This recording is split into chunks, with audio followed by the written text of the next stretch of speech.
Fala galera, bem-vindos a mais um vídeo no canal e hoje mais um react ao programa da ESPN com todas as informações de São Paulo e Botafogo.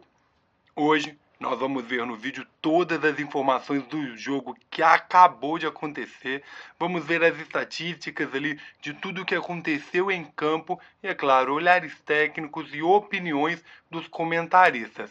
Agora, desde já deixe o seu like, se inscreva no canal e comente aqui embaixo como foi o jogo para você, quem foi o melhor em campo e o que poderia ter sido mudado para o São Paulo levar este 0-0 para uma vantagem de 1 ou 2 gols como nós vimos em campo. Sem mais delongas, vamos ao vídeo.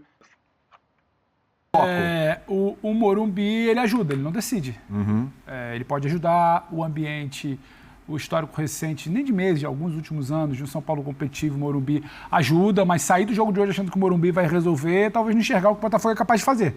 O time do Botafogo é muito bom. E quando você falou em amassa no primeiro tempo, atropelo, não sei. Sim, atropelo. O Botafogo, quando pegou um adversário fragilizado com a qualidade dos jogadores que tem, foi um vareio. Foi um amasso, foi um atropelo. Então, se achar que basta entrar em campo porque tem o Morumbi e não se acertar, não entender o que aconteceu no primeiro tempo, o que aconteceu no segundo tempo, posicionamento, concordo com o Vitor, quando saiu da linha de 5, foi para a linha de 4, o Alan Franco faz por ali com o Rafinha, como o Birne já disse, aí você pode, se você entender o que é o jogo, aí você pode usar o Morumbi a seu favor.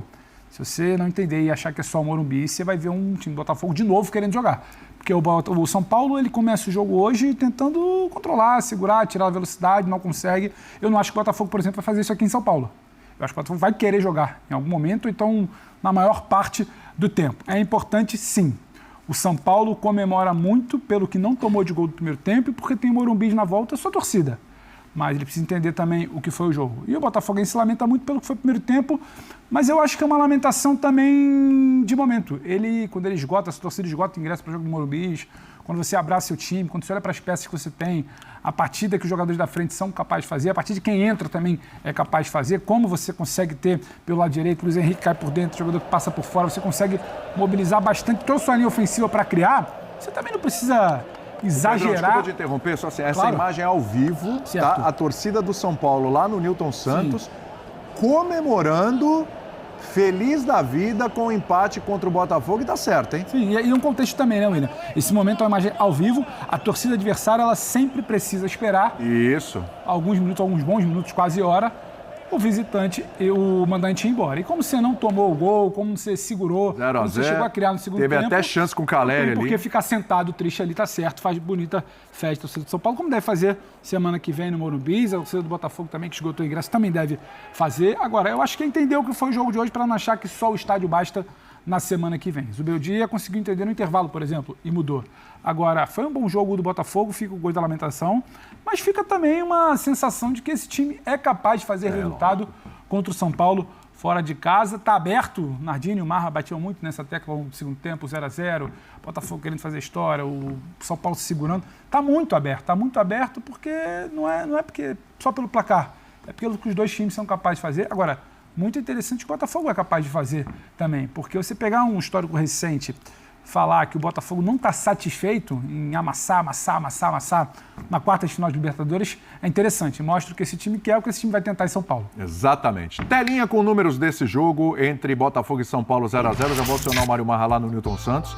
Botafogo teve bem mais posse de bola, 63%, olha só, hein? 22 chutes contra 6 do São Paulo. São Paulo só acertou uma no gol, o Botafogo acertou 6, o que é um percentual até baixo pelo número de chutes que o Botafogo deu contra a meta algumas de São chances Paulo. claras, né? E algumas Dentro chances da área, claras. São Paulo, por exemplo, teve uma chance claríssima que não foi na direção do gol, que é do Caleri, né? Sim. Ele bota pra cima, mas uma das mais claras ali do jogo. 4 grandes chances do Botafogo, 2 do São Paulo, 4 escanteios para o Botafogo, 1 apenas para o tricolor do Morumbi.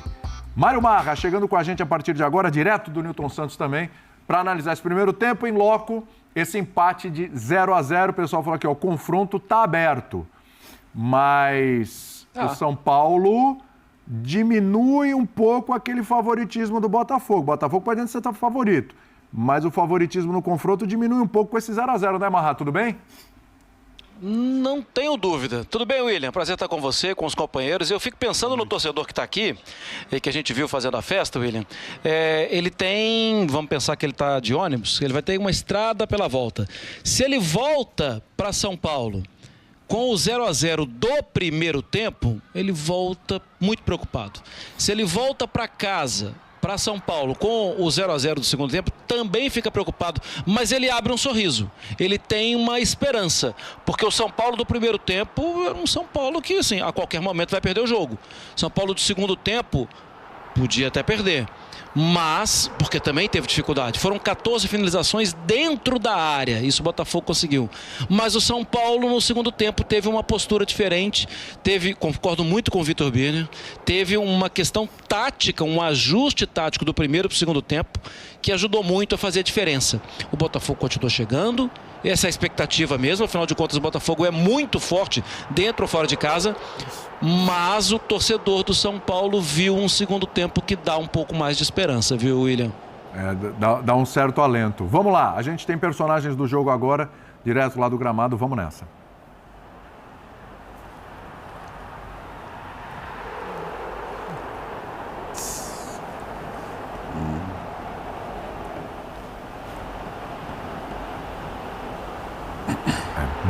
Daqui a pouco a gente volta com os personagens, a gente recupera aqui para o nosso fã de esporte já, tá bom? Jogadores do Botafogo, também do São Paulo aí, os dois lados aí desse empate no Newton Santos.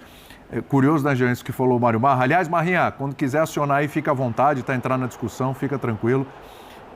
Jean, é curioso, porque meu olhar é mais ou menos por aí. Se você olha o primeiro tempo, eu acho que o torcedor do São Paulo ia falar, nossa, que alívio, graças a Deus acabou, maravilha, 0-0, vamos para casa com isso aqui, vamos mudar para a semana que vem. O torcedor que olha o 0-0 do segundo tempo, ele olha falando assim, foi muito bom. Mas, poderia ter feito aquele 1-0 ali com o Calera e ficava ainda melhor, né? Mudou muito de um tempo para o outro, embora o domínio total foi do Botafogo, né, Jean? Tudo bem? Boa noite, William. Boa noite, companheiros. Pois é, eu acho que, assim, primeiro, olhando para os dois tempos, o que tem de positivo para o São Paulo no segundo tempo é justamente olhar para o jogo, para o confronto e dizer, opa, existe uma maneira de jogar com o Botafogo e não ser pressionado da maneira que o São Paulo foi pressionado na primeira etapa. Porque assim, o que aconteceu no primeiro tempo, eu acho que por mais que a gente, e eu pelo menos sempre vi o Botafogo como favorito nesse confronto, pelo que a gente tem visto na temporada toda, né? Acho que não tem muita comparação no nível de jogo que o Botafogo mostra e o nível de jogo que o São Paulo mostra. Então era normal que se apontasse o Botafogo como favorito. Mas o que a gente viu no primeiro tempo, para mim, foi uma surpresa. Eu não esperava tamanha superioridade, não esperava tantas chances criadas, tantas chances desperdiçadas, 2 bolas na trave, enfim. Foi um Botafogo que poderia, olha a loucura da frase, mas poderia ter resolvido a classificação no primeiro tempo do confronto. E isso não aconteceu. E acho que quando muitas vezes a gente fala...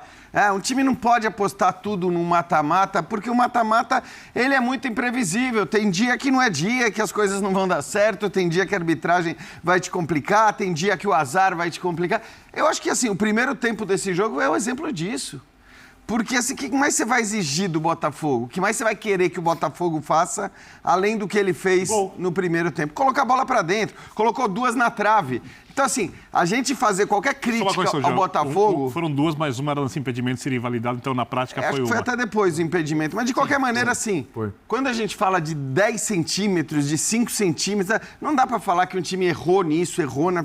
O Botafogo fez uma partida impecável no primeiro tempo. E poderia ter resolvido a classificação ali. É uma loucura imaginar isso. E é capaz de fazer isso fora também. E não aconteceu. Concordo. Não aconteceu. É capaz de fazer isso fora? Ok, é capaz de fazer isso fora. Mas eu acho que o próprio segundo tempo, mais do que essa lamentação porque o Calleri não fez o gol, porque acho que também lamentar o fato do Calleri não ter feito o gol depois do que aconteceu no primeiro tempo, nem, assim, não faz muito sentido para o que foi o jogo. Mas acho que mais importante para o São Paulo é olhar e falar, opa, pera lá, dá para jogar contra o Botafogo. Dá para não ser amassado do jeito que foi no primeiro tempo. E aí você entra com todo o fator do campo, do estádio, do apoio da torcida. Jogar no Morumbi é outra coisa para o São Paulo, a gente sabe que é outra coisa. E, cara, eu não sei, esse negócio do roteiro do primeiro jogo, ele fica na cabeça de muito torcedor. Então, aí eu não acho que o torcedor do Botafogo olha para esse jogo e fala... nesse momento pelo menos, e acho que nos próximos dias, ele não olha para esse jogo e fala: puxa vida, mas nosso time está jogando tão bem, está produzindo tanto, nosso time é tão bom que a gente tem condição. É claro que tem condição. Mas vai confiante, né? Mas vai... Então, não acho que, assim, eu acho que aquela coisa meio mística do mata-mata de você falar, cara, olha a quantidade de chances E do Botafogo, né, Jean? Hã? É. Ainda mais... Mística do mata-mata e do Botafogo. Exato, E do exato. tamanho do... É isso aí, galera. Este foi mais um vídeo aqui no canal. E como vocês viram, ficou no 0 a 0, porém, é um 0 a 0 que tem um gosto de vitória para o São Paulo, apesar de que no final o São Paulo pressionou muito o jogo e colocou no coração da torcida a certeza de que haveria gols nessa partida. São Paulo agora vai jogar dentro de casa, né? Não conseguiu trazer a vantagem, mas se conseguiu assustar muito e pressionar bastante fora de casa, pense então dentro de casa como vai ser o jogo do São Paulo. Agora eu gostaria que você deixasse nos comentários a sua opinião. Quem foi o melhor dentro de campo? E como foi o jogo para você? Agradeço a todos que chegaram até aqui. Deixe os seus comentários. Vou gostar muito de ler cada um deles. Deixe o seu like, se inscreva no canal e já sabe, se quer ficar por dentro de todas as notícias do São Paulo, é só clicar no sininho e ser avisado em primeira mão sempre que sair vídeos novos aqui do canal. Até o próximo vídeo. Valeu, fui!